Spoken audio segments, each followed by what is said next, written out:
with Dallas Jenkins, the executive director of The Chosen. And before that, we did one with Dr. Albert Muller, who's president of Southern Baptist Theological Seminary. If you missed those, you can go to our Facebook page and find the video and watch those, or you can go to our YouTube page where they are as well. We are excited today to work with some longtime members who have been doing really good work, DickersonBakker, and I'm glad to have Derric Bakker, who's president of DickersonBakker, and Paul Verts, who's a researcher at DickersonBakker, here to talk about charitable giving in the wake of COVID. And I know I've been talking to a lot of nonprofits and churches and ministries, and this has been an interesting time in terms of fundraising, in terms of charitable giving. I think there was a lot of concern and alarm at the beginning of the pandemic about how this would shake out. And many that I talked to have been more optimistic about where they are, but still have some concern. And DickersonBakker has some really good research on kind of where giving is here in this strange and interesting year of 2020. Before I kick it off to Derric and Paul, I just want to share a couple announcements. One, we are hosting next week a private exclusive members only webinar for NRB members only, kind of using some of the information that's here today in a more focused way. And this is called Optimizing Year-End Giving. So there's a lot of survey information today, but we're going to have a more focused member-only call on how to optimize year-end giving here in 2020, which I know is a really important thing for all of our ministries. So you'll want to be register for that. You'll have to register for that. We'll have a link in our Facebook page and YouTube page in the description or in the comments. And then we'll also send out an email to our members with that information about how you can register for that. We'll also have time for questions. If you have any questions about some of what we're discussing here, we'll have time at the end here. So you could post those on our Facebook page and we'll monitor those and perhaps ask some of them at the end. But most of all, we're grateful that you have joined us today here for NRB Live. And I want to throw it now to my friends Derric Bakker and Paul Verts from our members, NRB members, DickersonBakker, here to talk with us about charitable giving in the wake of COVID-19. Thank you, Dan. Appreciate the opportunity to be here, part of NRB Live. This is a exciting time to be in the work that we're doing, and exciting is perhaps an understatement.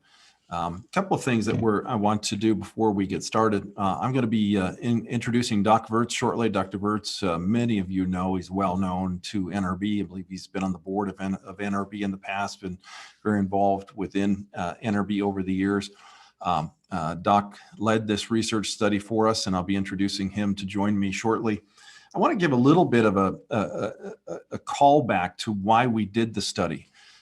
We actually, when COVID first struck in March, those of you, I'm sure everybody remembers, it's kind of one of those things of where were you when? And back in late February, early March, we had just completed our annual all-staff retreat. Unfortunately, we were COVID-free at that time. Nobody was talking about COVID. Very soon after that, things just really started to happen quickly. And we had COVID was really starting to impact the economy. COVID, the shutdowns. There was just a lot of things happening. It just happened very fast. And so we had a lot of clients reaching out to us, and a lot of ministry leaders reaching out to us saying, wow, what, this feels like it's going to have a really significant impact on giving. What should we do? And so one of the first things that we did, COVID was unprecedented. We'd never experienced anything like that before. So one of the first things that we did was let's go back and start looking at some lessons that we've learned in prior experiences. And so we hosted a conference call with our clients, and we did a series of webinars back then that talked about kind of how to fundraise effectively through COVID-19. And one of the things that we devoted some time to during that time was that we really looked at what are some lessons learned from past crises. And, you know, two things really came through. And those two things I think are going to be underscored today, because what we've learned in this research study and what we are seeing now as we're living through COVID over a little bit of time here is these two things are turning out to be very true. And today we're going to talk about the results of this research study. And if there's one thing you take away from today, it's number one is giving is resilient. That was the number one outcome of this study, I think, that we found, which interestingly, when we looked back in March at other crises and what happened to giving, the same thing could be said for there as well. And I think in particularly faith-based giving is resilient. Our study particularly focused on faith-based giving. The second item that we really leaned into back then in March was, as we look at prior crises, be aware that in bad economic time, giving doesn't stop, but it does change. And so at that time, we really didn't know how it was going to change. And that was one of the reasons we wanted to do this study, because we needed to get a sense of how is giving going to change in the context of COVID-19, in the wake of COVID-19. And so the more it became apparent that this was going to be a very significant, this wasn't going to be a quick V-shaped recovery. You know, remember when we shut things down in April, it was like, yeah, we're going to shut down for 2 weeks. The economy is going to shut down for 2 weeks so we can flatten the curve. Well, it's been a little more than 2 weeks as we sit here in August. And still we're seeing new rounds of shutdown, schools shutting down. But so it's clear that there are some changes happening. We wanted to get a handle on that. What changes are occurring? When I talk about the crises that we looked at in the past, our firm, Dickerson-Bakker and Associates, has been in business since 1985. We are a fundraising consulting firm. We were founded by Clark Dickerson and have worked with Christian nonprofit ministries. Principally, we work with nonprofit organizations all over the country, but particularly we focused on working with faith-based nonprofit ministries. And so we were formed in 1985. I joined the team in 2012 when I merged my company with Clark Dickerson's firm. And then we also acquired last year, merged with Advocacy Media, who many of you know. Paul Martin was going to join us today. Many of you know Paul Martin through his work with Christian Radio, as well as Doc Verts. Paul was not able to join us today because he had something come up that he needed to get some health attention with, and I've heard from Paul that all is well. But he needed to get in and have that taken care of today, and it was. But so that conflicted with his ability to be here today, and he sends his regrets. But as we look back at this timeline, there's been three kind of key events that have had an impact on giving. There's organizations like Giving USA that tracks giving every year, and the trajectory of giving tends to follow the economy. And so if the economy is up, then giving is up. If the economy is down, then giving. But giving tends to be up about 2.5% to 4% per year. There's been a couple of major events, and interestingly, all of them have occurred in the fall that have actually served to suppress giving, where giving actually decreased year over year as opposed to went up year over year. And the three events, as we looked at this, that caused that had that effect was Black Monday in October. That was October 1987, the market crash in 1987. Of course, September 11 and September 2001 also had an impact on giving. And then the financial market crash in September of 2008 actually impacted 2 years. It impacted 2008 and 2009 to an extent. In each of those cases, giving went down in those years about between 3% and 5%. And so the lesson, there's a lesson to be learned there. What's interesting though, giving wasn't down across the board. I know many organizations that experienced it very differently in September 2008. Some experienced an increase, some experienced a decrease. What we really wanted to understand is what's going to happen in 2020. We've been dealing with COVID, we've been dealing with an economic shutdown. We didn't have answers to the questions that our clients were posing. As a consulting firm, we needed to have a better understanding of it. And so we decided to launch this research study. We decided to, in April, we're going to go ahead and launch a research study to actually get answers to the questions that we need to know, that our clients need to know, that other ministry leaders all over the country need to know. We had the benefit of having Dr. Paul Verts on our team. I'm going to formally introduce Paul in a couple of minutes, but Doc Verts has a lot of experience in research. He has a PhD in communications research.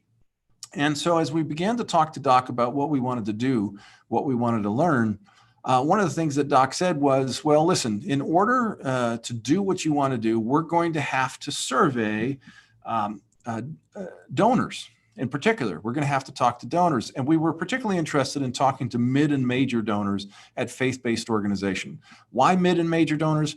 One reason is that's the area that our firm really focuses on. So a lot of our clients look to us for counsel and advice and leadership in that area.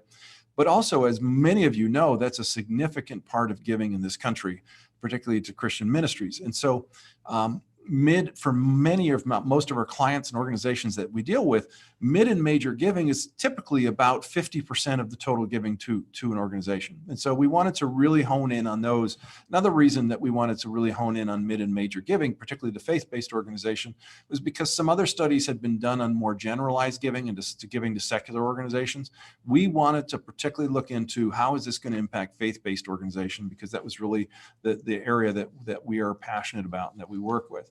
And so Doc said, basically, I'm paraphrasing, but Doc essentially said, we're going to need 1,000 responses. And well, how many, Doc, do we need to survey to get 1,000 responses? And the answer was probably 10,000. So then we started to scratch our head and say, how are we going to get 10,000 different donors to send a survey to? We've got lots of lists, but they're not our lists. We have access to them, but through confidentiality agreements with clients, we can't survey them. So we had to talk to a number of different ministries. So we reached out to dozens of different ministry organizations and said, will you participate with us? Will you cooperate with us on this research? And 17 different organizations responded affirmatively. So we had 17 different organizations that partnered with us on this study. And I want to just do a call out to a few of them. There's 3 in particular that really kind of leaned in and provided us some information and provided us some opportunity to have access to donors. And the 3 I want to call out in particular is IMB, the International Mission Board, Wycliffe Bible Translators, and National Christian Foundation.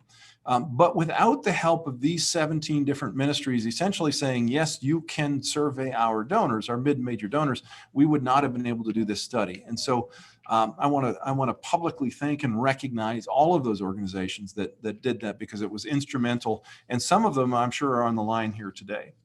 So what we're going to do now is we're going to shift and we're going to talk about what did we find out. This is the reason why you're here today. What did we find out in this research? And to help us understand that, I'm going to introduce Doc Wirtz from our team. And Doc, the first thing, let's say hello to the folks on the line, Doc. Thanks again for joining us. We're glad that we can be of this service to you, and we hope you'll find some data that will help you make decisions. We're not interested in interesting data. We're really interested in actionable data. So we hope you find something that will help you make decisions about your giving in the fall. Absolutely. Doc, we had the survey in the field basically through June, correct? We see on the screen here, it was from May 29 to June 20. 3 or 4 weeks. And a lot was happening in the country during that time, wasn't it? Yeah, it was sort of the end of the first phase, although some people are arguing the first phase isn't even over yet. So it's where you draw the line, we don't know. But we had gone beyond the sort of the first shock, and it gave us a chance to look and to talk to people about, okay, now that you've sort of had that major shock, how do you think things look? So it's always good to wait till that initial shock wears off before you start asking questions. And then at the same time, we had all these protests and demonstrations starting to flare up all over the country as well. Yeah. And this is always one of the challenges when you do research is what else is going to impact the research? And we were delighted to see that a lot of people, as Derric said, almost 1,100 people responded to this survey in the midst of this confusion that was going on, both with the health issues as well as with civil unrest. So We're just grateful that people took time to answer questions. You know, what I find really, when we started this study, when we initially sat down and said, this is what we want to do, we didn't know what we were going to find out. We had no idea what we were going to find out. We had maybe some hunches, but we didn't know if we'd be sitting here sharing good news or bad news. What I'm particularly heartened by is that the news was mostly good. was quite positive, even more positive than perhaps I would have hoped. But as we look at this chart, we look at when we did this study, it was probably during some of the most tumultuous periods of a very tumultuous year. And so the fact that donors responded as affirmatively and positively as they did during a time which could be very despairing otherwise is in my mind probably really good news. Would you agree? I agree. And I think we were all very, very heartened at that. And then as we look at the data, you'll say, okay, apparently the initial shock wore off a little bit and people were able to sort of evaluate their situation, evaluate the economy, and say, okay, now here's how we think, here's how we expect our giving to look in the second half of 2020. And that's really what we wanted to focus on, because as most of us know, the fall and on into the end of December is the key giving time of every year in most years. And so this was a good chance to sort of help all of us get ready for that. And I think that's a critical component here, is we want to help you get ready for your fall fundraising. Absolutely. I think what is also interesting is that as we look forward to the fall, we're going to talk a little bit about a surge in giving that we've seen in the first half of the year and how that's going to affect giving going forward. But the fall season is so critically important. When we look at the previous crises that have had an impact on giving, they're not the only crises our country's been through over those 35 years. We look back the 35 years that Dickerson-Bakker's been in business, but we could have looked back further. What's interesting to me, though, is that the ones that impacted giving all happened in the fall. And because donors are, as you alluded, pretty adaptable, but they need a little time to adapt, right? So the timing of this survey, with really the big onset of COVID having hit in March and April, that we weren't actually surveying them until June I think what we saw is it gave them a little bit of time to adapt, to process it and say, we're bigger than this, we're stronger than this, we're going to go forward. The dot-com crisis, the dot-com crash of 2000 was arguably a much bigger market hit than Black Monday in 1987, but it didn't affect giving the way that Black Monday did in 1987 because that occurred in October versus the market crash happened early in the year. So the fact that COVID happened in the spring could in fact be very positive. Doc, let's talk about the 5 different things we were really trying to uncover here. I'm going to just go through these 5 different questions that we really were trying to lean into. And obviously there were a lot more questions in the study. You've got a mountain of data and we had a number of different questions, but the questions basically boiled down to these 5. And so let's go through these one by one. The first one, will COVID-19 cause donors to give more or less to nonprofits this year, particularly to faith-based nonprofits? That was something we wanted to find out. The second one, how are donors' personal and financial situations being impacted by COVID-19? Are donors planning to shift their giving priorities because of COVID-19? The fourth, should we expect special contributions for COVID relief, the gifts that were given in the spring, to affect giving later in the year? And in our conversation with even Dan Darling prior to going live with this event today, a lot of the folks that were that are on the line here today actually have seen a surge in giving.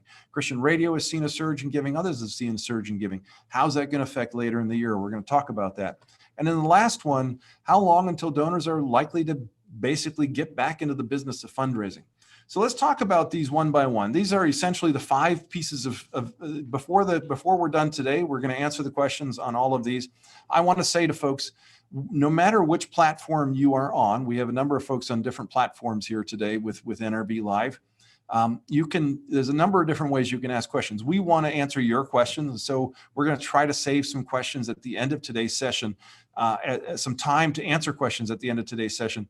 The easiest way, since we're dealing with multiple different platforms, is just to text your questions to me at the number in the bottom you see on the bottom of your screen, 616-706-4900.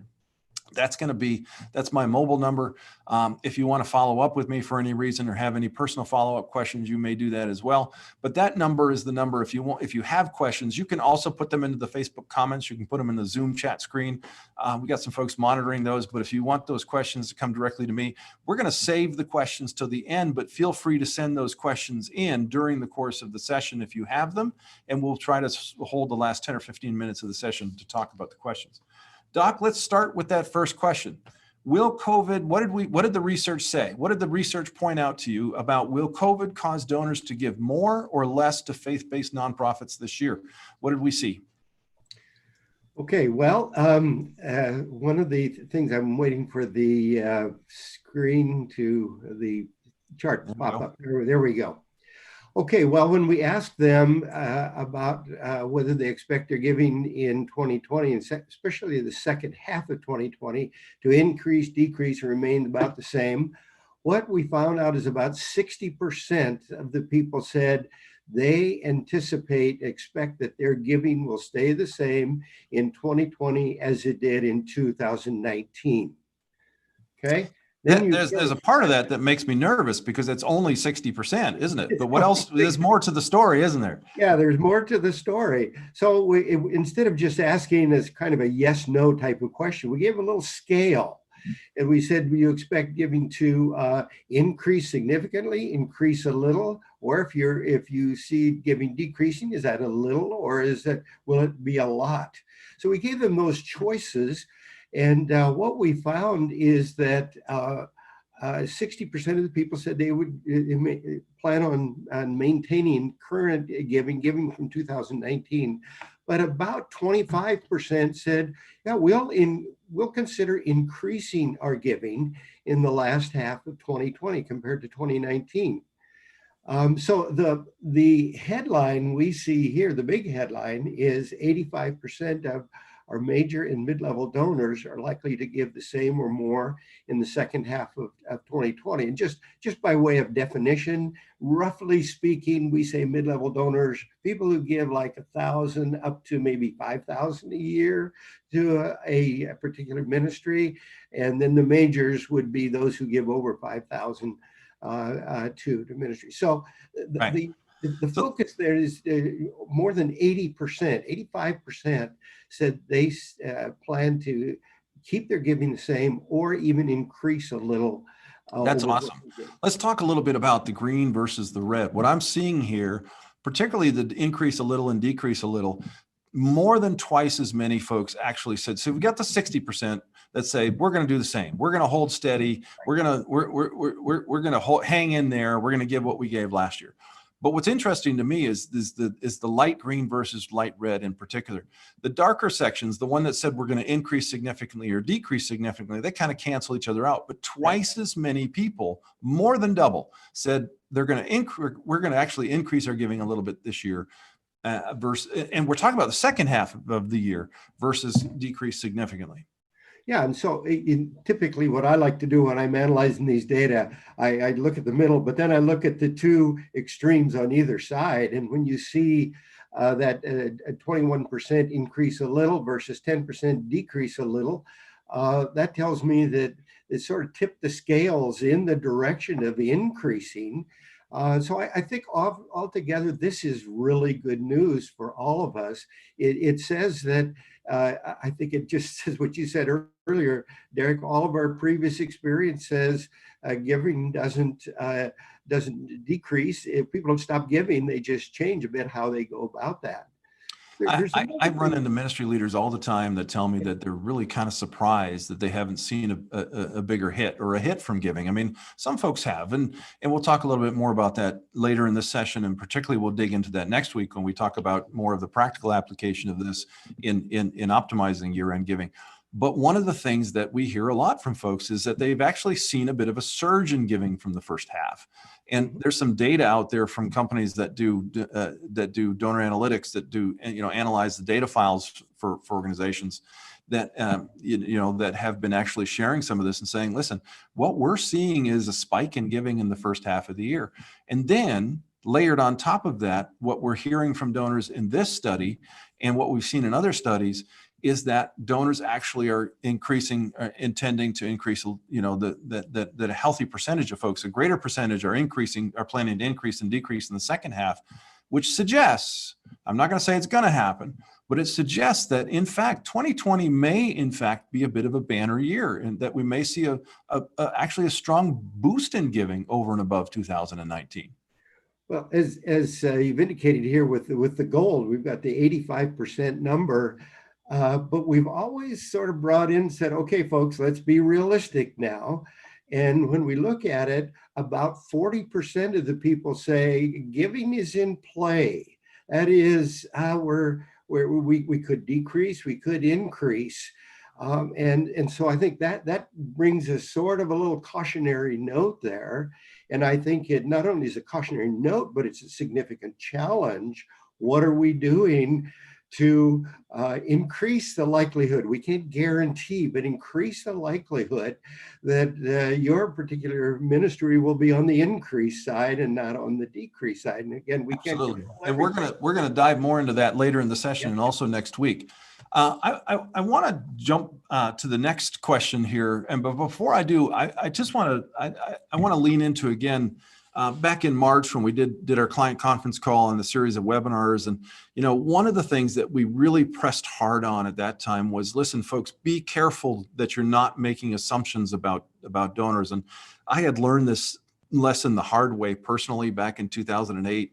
Where I was right in the thick of the 2008 market crash, where I was scheduled to do a major ask for a lead donor in a capital campaign, and we were going to ask him for, I think, $2.5 million or something like that, and we had the appointment scheduled, and the CEO of the organization was like, we got to not do the appointment. This is all this stuff is happening. We can't go see him now. And I said to the CEO at the time, I said, if he hasn't canceled, we aren't going to cancel. If he wants to cancel, he will cancel. Well, we walked into that appointment, and long story short, I don't have time to go into the whole story today, but they made a commitment to continue that giving and to make the commitment and to fulfill the pledge that they essentially made in the feasibility study, what they said they were going to do. And they said it may take us a little longer, and it may, right? We're gonna still give you the $1 million to start right out of the gate, and it may take us longer to fulfill the other $1.5 million. At the end of that campaign, they did. But it was a lesson learned at that time that said, don't make assumptions. Don't think for your donors. Let them think and speak for themselves. And what's interesting to me now as we look at this is we fast forward a few months from the lesson that we were trying to share back in March, and we look now and we're hearing from these donors. We learned some interesting things about how donors' personal and financial situations are being impacted by COVID-19, didn't we? Let's talk first of all about, sorry. Yeah, it's okay.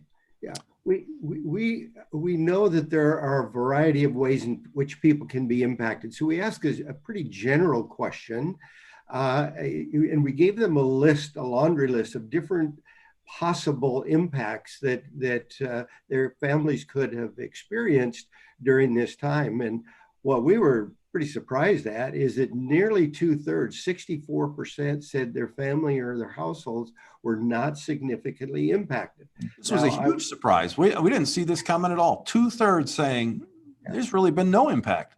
Yeah, now that doesn't mean there was no impact. It was not significantly impacted. Right. We carefully looked at that wording. And as we sort of look down this list, and again, the numbers, by the way, will not add up to 100 because we gave people the opportunity to respond to multiple items here. Nearly 1 in 5, 19% said personal savings were significantly reduced. I'm going to jump over a couple of these and come back to this. Family business, 7%. These are economic factors, if you will, that people would be taking into consideration. But it's not only economic, it's sort of the personal, emotional kind of impacts that they could be experiencing. And you've noticed that number 3, close friend or family member experienced significant detrimental effects. It was a pretty general question. It's 18%. But look at the next one down. Isolation from others caused serious emotional stress. It was a very stressful time, and I think for some people it continues. Look at that. A close friend, family member was infected. That's an emotional drain on people. And so you go on down the line, 7% said the family member or friend was hospitalized, and all the way down to someone passed away. Fortunately, there weren't very many in that category. So there was this combination of economic impact and as well as, if you will, emotional impact that people were experiencing. But the overall thing was we weren't seriously impacted to a point where we're just ready to stop giving and just sort of pull in and just that's the key lesson here, isn't it? That's one of the key takeaways here. That when we look back and when we think about making assumptions about donors, I think one of the key takeaways and one of the key lessons from this is to be mindful that, as many of us who are listening today have experienced, I've experienced this, Paul, you've experienced this. Others I've talked to have experienced this. You can hear some heartbreaking stories because in that, that 4%, for instance, on the bottom, right? That represents 40 people out of the 1,000 in the survey, right? And there's some heartbreaking stories in there, where they've lost a family member, right? I know somebody personally that lost their dad, because of complications from COVID. In the 7%, right? Family business severely impacted. Those are 70 families out of the 1,000. And you hear those stories, but and your heart goes out to those folks, and your heart bleeds for those folks.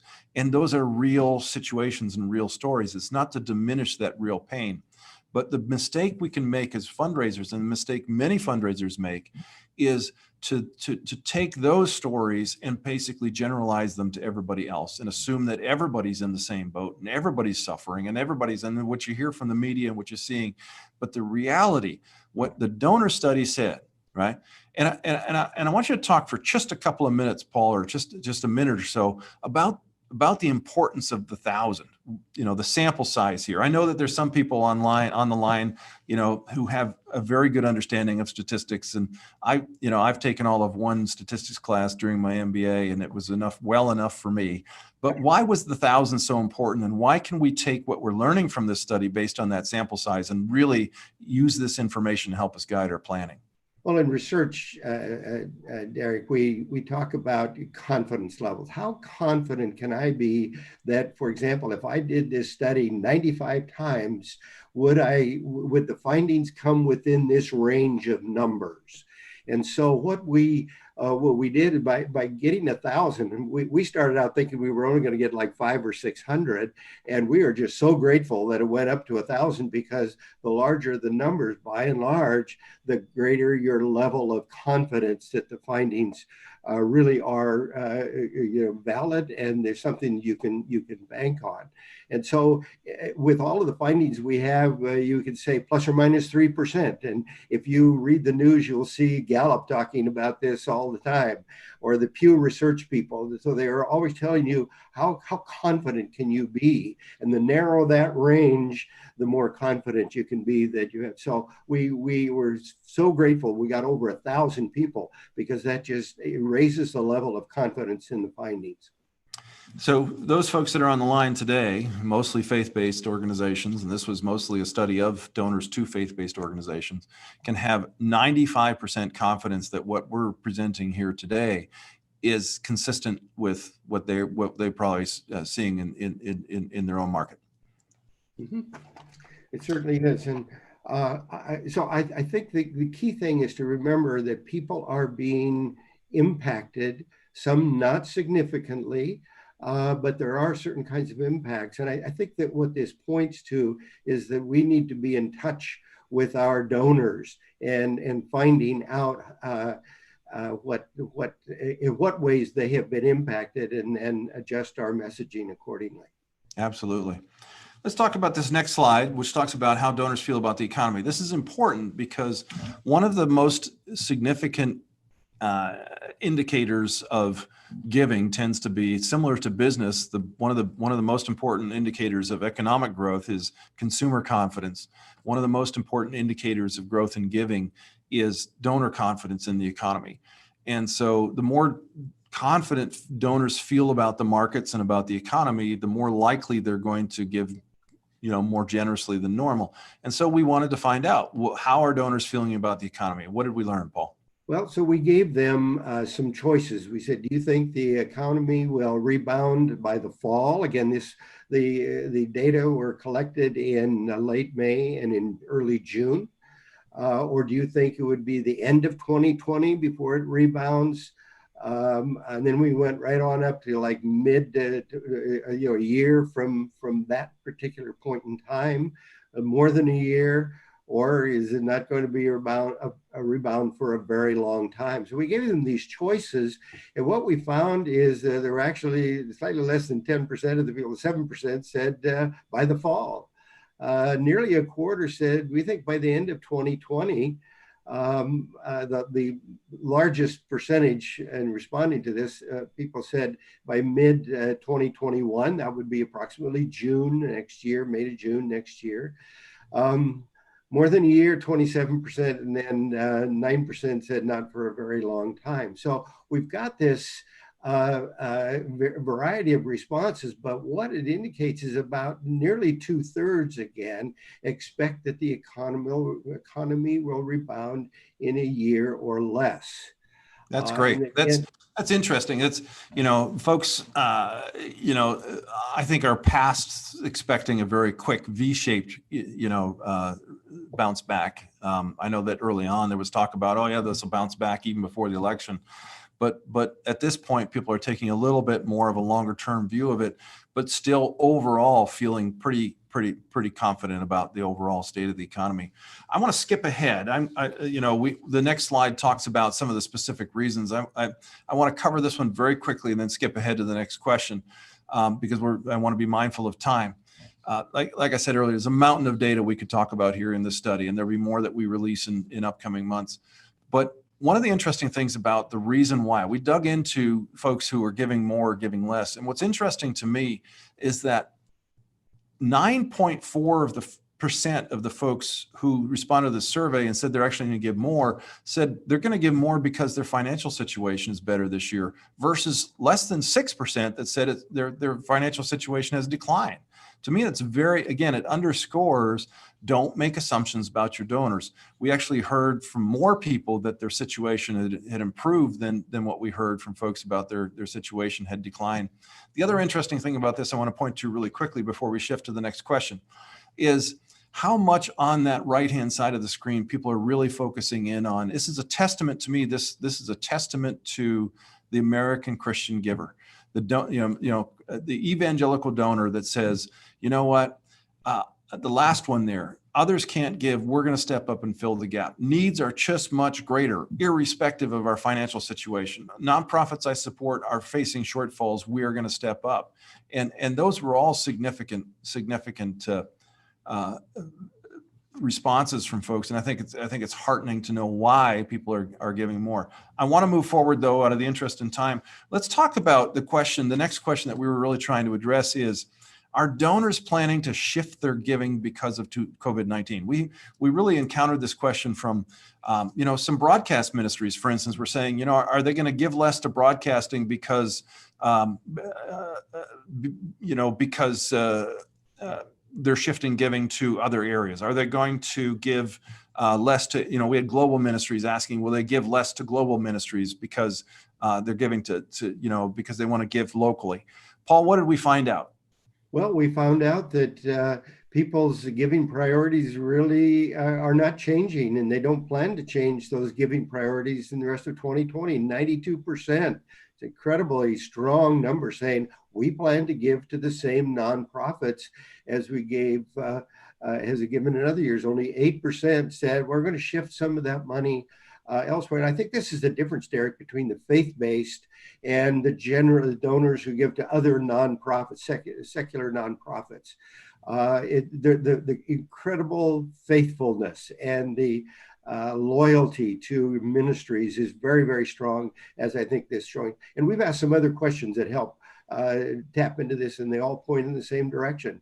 People are loyal to the causes that they give to. What's interesting is, when we look at the hierarchy of giving, so, we look at the hierarchy of giving priorities pre-COVID, and then you compared that to questions that asked them about their hierarchy of giving priorities. So what's important to them pre-COVID? What was important to them post-COVID? Was there any difference at all? What we found is that their giving priorities were exactly the same for 2019 as they said they would be in 2020. Again, incredible faithfulness, steadiness in their giving. So I think we can just dismiss the fear that everything's going to collapse and all the money is going to be shifted over to healthcare. But people want to maintain, and this is the nature of faith. There's a really important lesson in this as well that we need to be mindful of, and that is that you don't have to bend yourself like a pretzel to try to be relevant to COVID.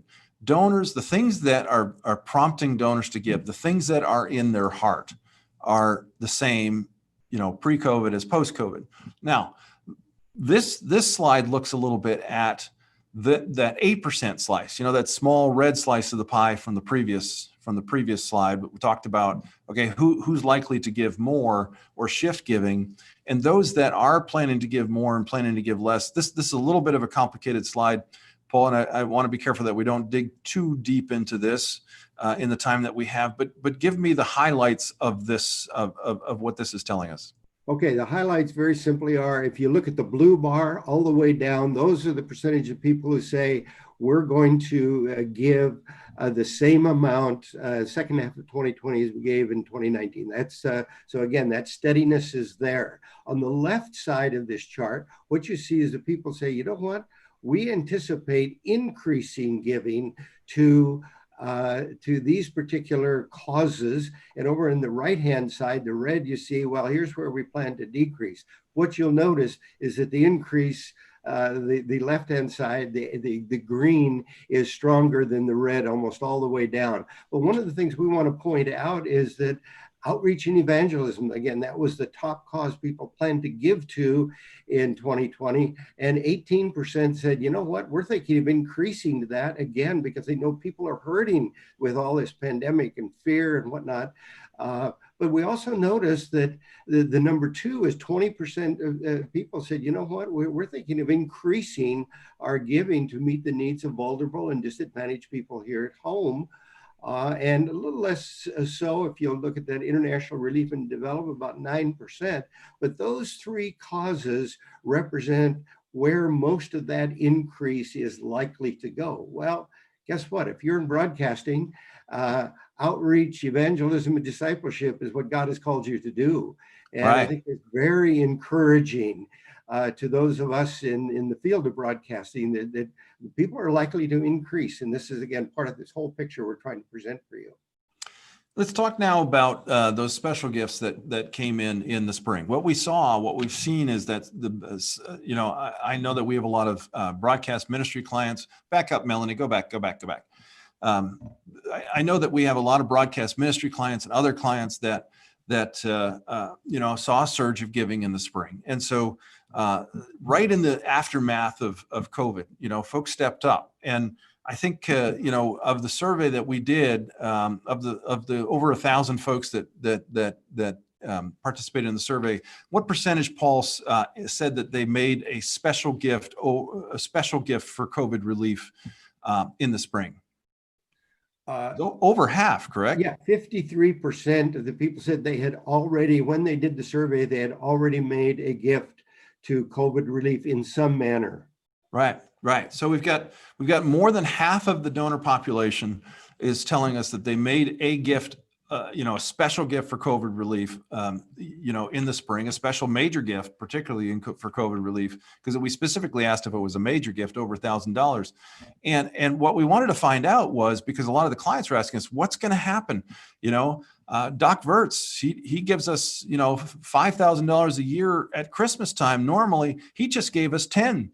What's going to happen to Doc? Does that mean he's not going to give us anything else the rest of the year? So we really wanted to find out, what are donors telling us about that? So what did we learn about that, Doc? Go ahead and show the slide, Mel.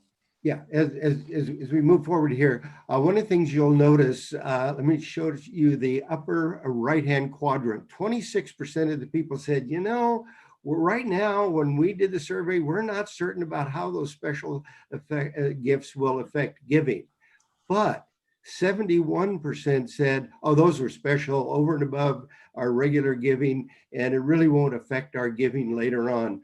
3% said, yeah, they're likely to decrease giving later in the year. So what we did in this only 3%. Only 3%. So of all those, of the 50% of the folks, more than half of the folks that we surveyed said they made a major gift in the spring, a special gift for COVID relief. And only 3% of those said this is going to affect our giving later in the year. That's significant. That's something that there's a collective sigh of relief going on right now across this entire listening area. And if you look at the gold box there, what we did is we took the people who said they were uncertain, we took them sort of out of the equation for a moment. And if you look at just the remaining about 97% of these mid and major level donors say that these were special gifts over and above regular giving. And we think that gives you a level of comfort that they're not going to pull back in their giving in the fall. So here's a really important practical application, because what that basically says to me that the vast majority of them, 2/3 to 3/4, you can kind of discount that as we move into the second half of the year, as we move into the fall fundraising season. And you're thinking about, if you have major gift folks on your team, you're thinking about how are we going to, right? How is this going to affect what we asked? Let's say they gave 5,000 last year in the year end. Do we ask them for 5? What about that extra 5 that they gave in the spring? You know what, folks? Basically, what we heard in the study is you can essentially just baseline the second half giving for last year and ignore what they gave in the first year as you set your plans and as you look at. That's what the donors have told us. They're not seeing those gifts as having a significant impact on their year-end giving, which is really important.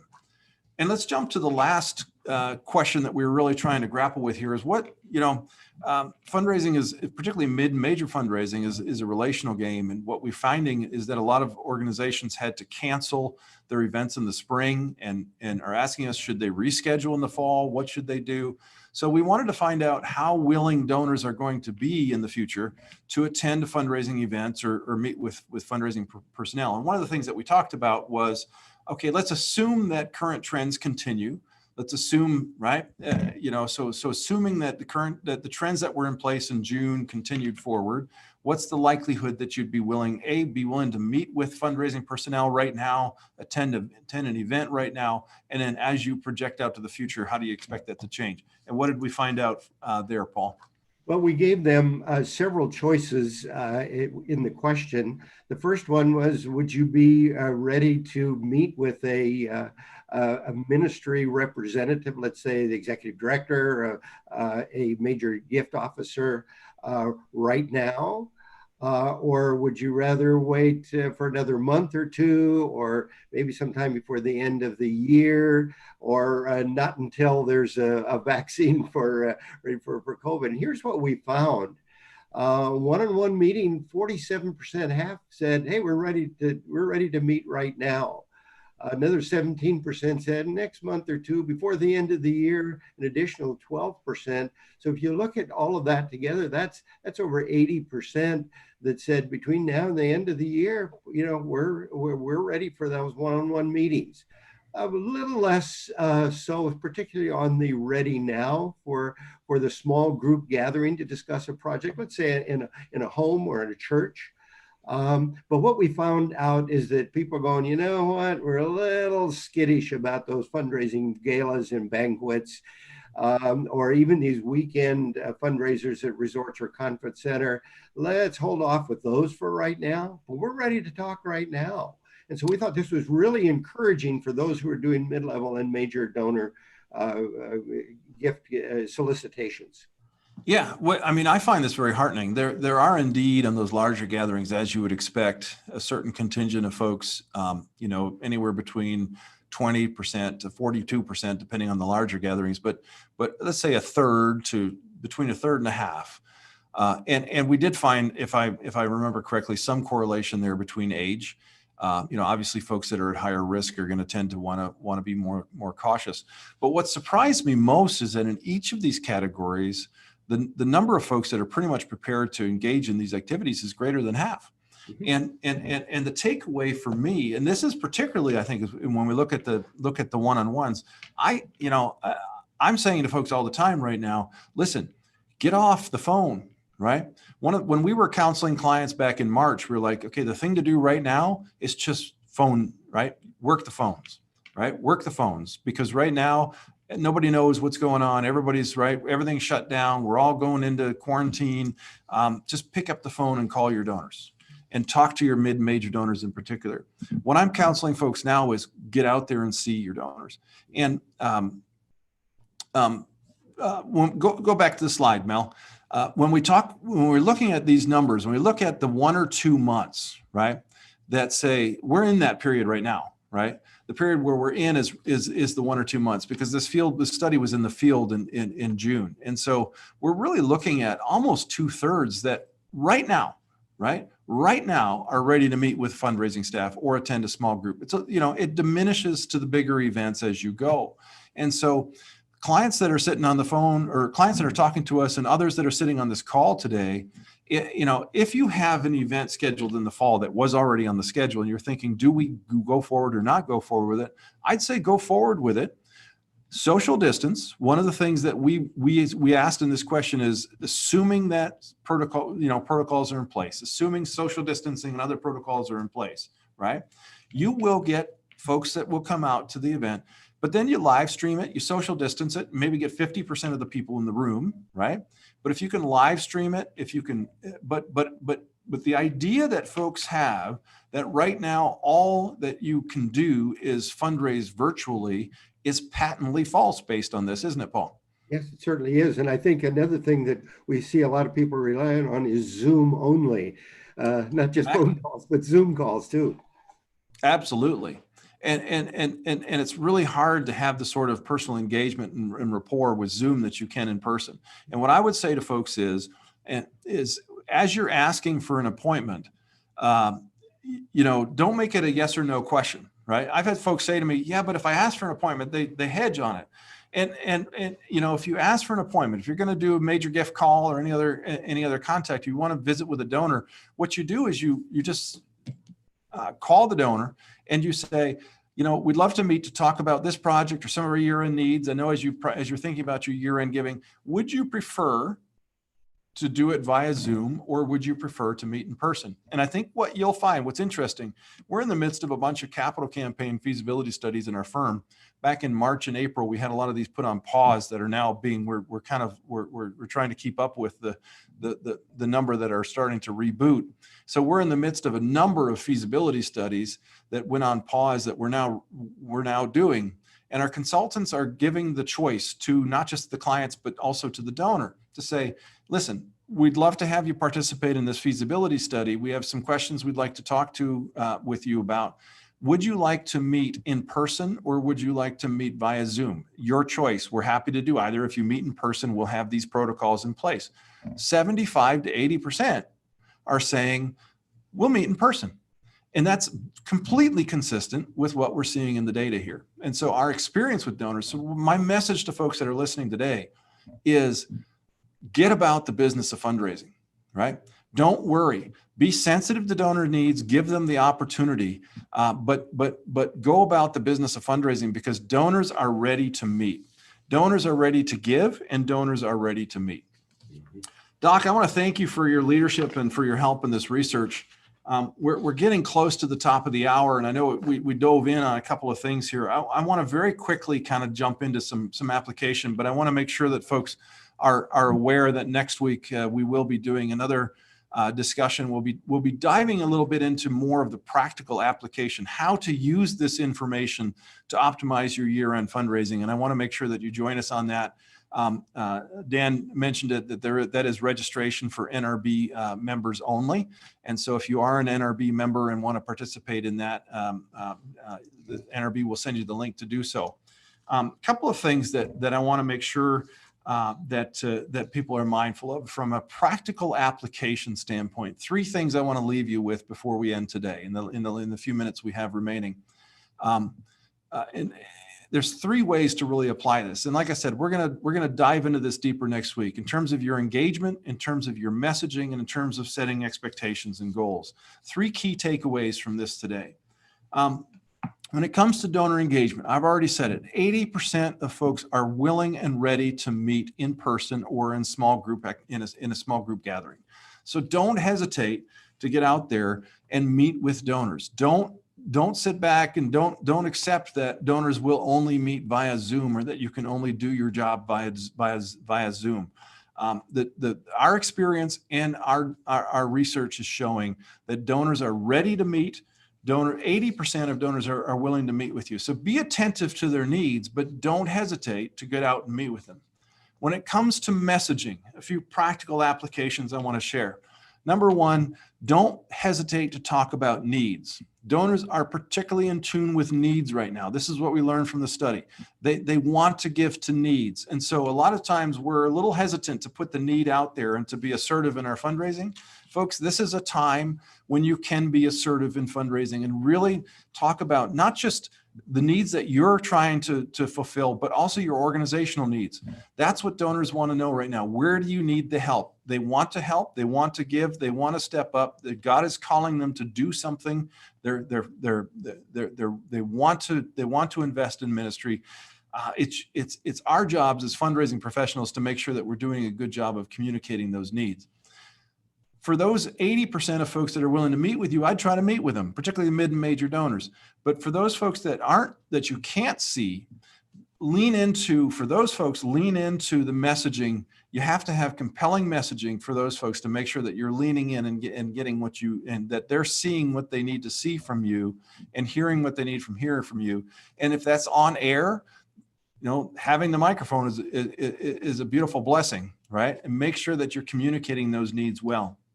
And then the other thing we would recommend, in the best of times, it can be very difficult to do to get a good offer, a compelling offer in front of all of your mid and major donors. And I know that the extent to which people are involved in mid and major gift fundraising varies somewhat with folks on the call, but I would lean in particular this year into a coordinated year-end campaign. In the best of times, it can be very hard during the short fall giving season. You might have your typical major gift officer might have 150, 200 donors on their list, 80% of whom are going to make a gift in the last 4 weeks of the year. It's very difficult to see those folks all at once. And particularly in COVID times, it's going to be very difficult as well. And so lean into that and do that. The last thing I want to leave with you is just understanding on expectations and goals. What I would strongly encourage, based on what we have seen in this study, don't decrease your goals. And every indication that we have is that overall giving is going to hold steady or perhaps even increase this year over last year. And so if you have a CEO or anyone else who's asking, what do we do? What do we do? What do we set our budget for? I would go. I would not hold. I would go. I would say use 2019 as a baseline, because the vast majority of the donors that talk to us said that they are using kind of 2019. When we talked to them about the 2019 baseline, the majority of them said they're going to give the same or more. And so even those that said they're likely to give less, in fact, when they said that in June, it was a good percentage of those were about concerns about the economy versus actual decreases that their household has experienced. And now that the markets are recovering, et cetera. So I would be very positive about the year end. I'd be heartened about the year end. Folks, we are so blessed. It's a testimony, I've said it before, about giving to Christian ministries that faith-based donors, that Christian donors are so faithful and so loyal. And this study just pointed to us that giving from is so resilient. And I just want to lean into that, and don't be afraid, folks. Do not be afraid. Every indication that we have is that you will have a good year end.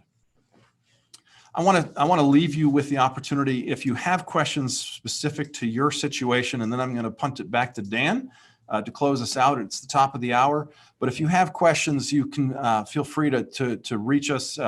We're offering to everybody who's participating in this just the opportunity to do a free consultation, 1-hour consultation with folks from our team. If you have questions about the study, you can go to our website. We'll put that up in a moment too. But reach out to us if you're interested in getting some information about the study or about how to fundraise through COVID-19. And I hope to see you all next week when we talk about how to use this information to optimize your year-end giving. Thanks, Dan. Well, thank you, Derric, and thank you, Paul, for that really helpful information and really, I think, hopeful.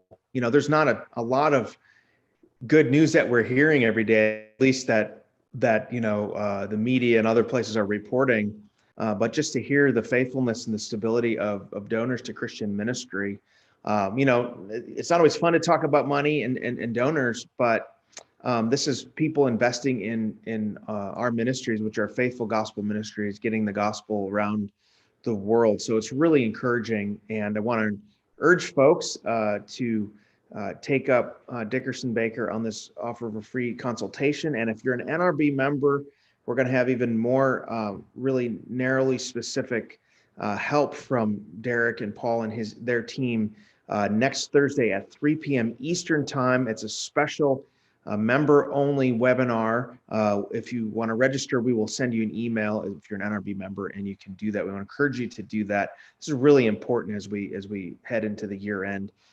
We want to thank DickersonBakker for not only being longtime NRB members and serving the NRB, but also really serving our members and helping them have the resources in order to do the kingdom work that God has called them to do. So thank you very much. And we want to encourage you to continue to tune in for our NRB Live events. And if you came to this late, it's okay. You can go back to our Facebook page or YouTube page and watch the whole thing in its entirety. I encourage you to do that. And if this was really helpful, I encourage you to share it with others who might benefit from it. But for now, we're thankful that you've tuned in to NRB Live here on Facebook and YouTube. Thanks, Dan, for the opportunity. It's great to be with you and look forward to next week.